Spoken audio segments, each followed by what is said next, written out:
All right, we are back with yet another Warcraft Rumble video. In this one, we are continuing our guides to the best talents for all minis and leaders in Warcraft Rumble. And in this one, we're covering the Undead family. Now, before we get started, a huge shout out to none other than Warcraft Rumble for sponsoring today's video and the overall channel.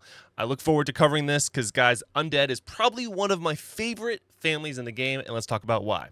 Well, we have to start with the leaders because that's what we've been doing. And Baron Rivendare is by far one of, if not my favorite leader in the game. Reason being, he actually has several talents that are actually quite good. So first, he has Death Pact, which periodically sacrifice a nearby skeleton to be healed. Skeletal Frenzy, nearby allied skeletons gain Bloodlust, and then Chill of the Grave summons skeleton mages instead of warriors. So basically, Chill of the Grave is going to be the first one I would recommend for almost all players all the time when you get Baron Rivendare. This next one that I would recommend getting is Death Pact, because periodically sacrifice a nearby skeleton to be healed. So he will fully heal himself, just by sacrificing one skeleton, which can go really great in tandem with other heroes in the game, not heroes, but other minis in the game that will actually help you keep him alive longer, but that's a video for a different time. So those are the two talents I would highly recommend for Baron. But again, Chill of the Grave is by far the best. That's the one you're going to pick up first. Now let's talk about Sylvanas, Windrunner. Now, she is a 6-cost leader, which is quite expensive, realistically. But she's very much worth it because she does a lot of really good things. So, first is Black Arrow, pierce through enemies in a line, dealing elemental damage. Banshee's Wail, scream on death, stunning nearby enemies for 3 seconds. This one it can be viable because it literally helps you confirm that the Banshee will get to be able to take over someone once Sylvanas dies. And then Forsaken Fury, nearby Horde and Undead minis gain Fury. This one is probably the worst, but the best one, in my opinion, that is used for, I guess, like I said, in most scenarios that I would recommend as a first talent pickup is going to be Black Arrow. It does increase her overall damage, and she can basically solo clear a whole lane by herself. Then even when she does die, she does get the Banshee that can then take over whatever's left. And Banshee's Wail, like I said, is situational, but you're basically planning on her to die in order to get full value from the talent. Whereas this one, if she's alive, she's benefiting from it. So that's why I picked Black Arrow. Next up, we have Blood Mage Thalnos. So you can see I can actually upgrade him, but I'm going to save that for later. His talents are a little different. So playing a spell increases the attack speed by 30% for 5 seconds. Drain life, he gains lifesteal, and then dominance. Spells costing 4 or more grant an additional level. Now, if you're unaware, whenever you use a spell when Blood Mage Thanos is out on the field or on the map, he gains a level. So basically, spamming your spells helps him get more levels, and then this one will also get you additional level when spells cost 4 or more, which could be situational with like Blizzard and Deep Breath if you have it. So the ones that I recommend, honestly, are increasing his attack speed, Bane, because you're already gaining the additional sort of HP and damage by getting additional level with his passive, and this is making him attack faster. He can literally just solo push whole lanes, if not towers, by himself. So I think Bane is the best, but Drain Life is a notable one because he does get a little bit more survivability. But in my opinion, it's not enough to make it worthwhile. I'd rather take the additional attack speed, thus increasing his damage. So that's the one that I would pick. Now let's talk about the minis. So first we have Cheat Death. Cheat Death has some kind of different talents, honestly. So Seal Fate, affected minions gain Bloodlust but die when the effect ends, which in my opinion sort of defeats the whole point of Cheat Death. Like you're cheating death, but then you're still going to die at the end, so it seems kind of meh. Vampirism, affected minis are healed when dealing damage. And then we have Apocalypse, affected skeletons resurrect at your base when they die. So you have to use it on skeletons. Basically, the best one that you're going to pick up is Vampirism, because as your minis deal damage and they don't die from the Cheat Death, now they will also be fully healed, or will get healed when they do damage. In most cases, this will fully heal most people, which is perfect. Now we have our friend the Ghoul. So for the talents here, Bone Shield, cannibalizing grants armor for 10 seconds. Ravenous, cannibalizing grants Bloodlust for 10 seconds. Taste of Blood deals 50% additional damage to enemies who are below 50% health. There's only 2 talents that I think are really worthwhile, and it's not the middle one. This one just Bloodlust for 10 seconds. After he does cannibalism, he's probably not always going to be near a unit, so you don't get full value of that Bloodlust. But it is 10 seconds, which is a pretty long time, so I could see where it has some value, but I think the other one's just better. The Bone Shield, again, he's not always near someone after cannibalizing, and he does get healed. So, like, the armor is kind of nice. I personally like Taste for Blood, which means he deals more damage once enemies are below 50% health. It really does just help make him a little bit more sustainable. But there is absolutely, you can see that on some stall tactic teams, which is what I'm using for this deck, where the Bone Shield is really, really good because you're going to be putting him right at your base, which means he's definitely going to be taking damage as soon as he's done cannibalizing, which means the armor is really, really good. Now let's talk about the rest of the minis. We have the Meat Wagon. The Meat Wagon, there was really only one choice here, and that's going to be Filet Trebuchet. I think Trebuchet. I'm sorry, French. I don't know how to say that. Increases bombard range by +2. You basically need this for a lot of really hard boss fights, and it's really good.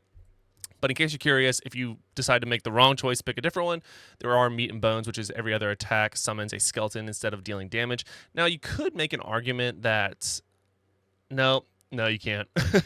And then Greased Gears gains Fury, so he attacks fast, or it attacks faster. But honestly, the Filet Trebuchet is by far the best option, so just pick that and don't look back. Okay, next up, this Skeleton Party is a very fun one and has some really interesting uses. You can see I have it all the way at Epic because I've used almost all the talents. So the first one is 5-man. Summons a skeleton tank, rogue, priest, and 2 mages. Now the priest does attack. It's important to note that. Corpse Run, gain +1 level for each deploy after the first. I unfortunately picked this one first. I would never recommend doing that again. Ritual of Rime. Summons 5 skeletal mages who guard the deployed location. This is actually how I beat Onyxia, believe it or not. I surrounded my base or towers with this, and it helped me beat Onyxia very, very easily. When I'm not doing that specific run on Onyxia, the only other one that I would recommend is 5-man.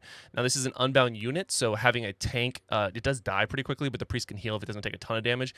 But I drop this, especially with my my Baron with that one talent that sacrifices skeletons, so it's actually pretty good. So I would recommend if you're trying to beat Baron, get Ritual. If you're not trying to beat Baron, get 5-man, because it isn't a super meta pick anyway.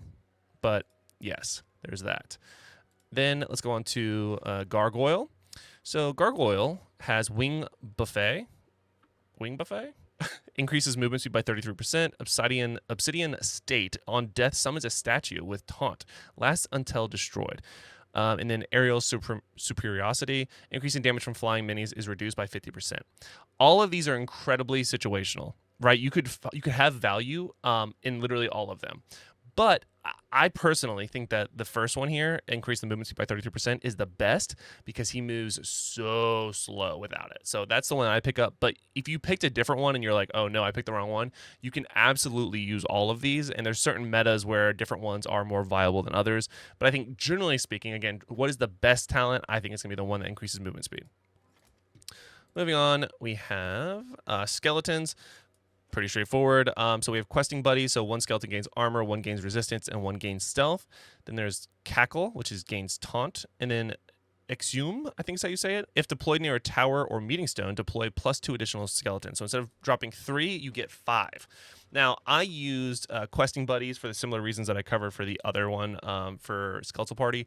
But honestly, Exhume, or however you say it, where you get 2 additional skeletons, is super, super good because it is at meeting stones and towers.